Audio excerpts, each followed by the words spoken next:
Welcome to elite media Telugu news channel. BRS రాష్ట్ర working president KTR ED విచారణకు హాజరవుతున్నారు. ACB office ముందు high drama నడిపించినట్లుగా ఇక్కడ అలా చేయడానికి అవకాశం లేదు. ఏసీబీ ఆఫీసుకు వెళ్ళిన కేటీఆర్ తన లాయర్కు అనుమతి ఇవ్వకపోతే విచారణకు రానని చెప్పి వెనక్కి వెళ్లారు. తరువాత విచారణ చూసేందుకు హైకోర్టు అనుమతి తెచ్చుకొని విచారణకు వెళ్లారు.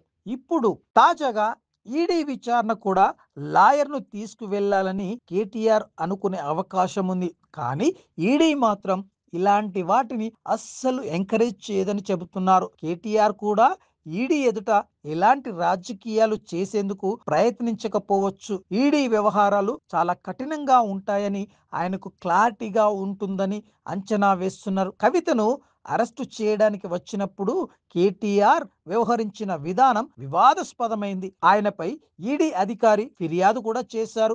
అప్పుడు కవితకు మద్దతుగా వెళ్లారు. తాజాగా తాను స్వయంగా ఈడీ కేసులో విచారణకు వెళ్తున్నారు. గతంలో నోటీసులు జారీ చేసినప్పుడు తనకు సమయం కావాలని అడిగారు. రెండోసారి ఈడీ నోటీసులు జారీ చేసింది. తాజాగా లాయర్ అనుమతి పేరుతో విచారణకు వెళ్ళకపోతే ఈడీ సీరియస్గా తీసుకుంటుంది. లాయర్ను అనుమతించాలన్న రూల్స్ ఎక్కడా లేవు. ఈడీ విచారణ విషయంలో కేటీఆర్ రాజకీయం చేసుకోకపోతేనే బెటర్ అన్న అభిప్రాయం బీఆర్ఎస్లో ఉంది.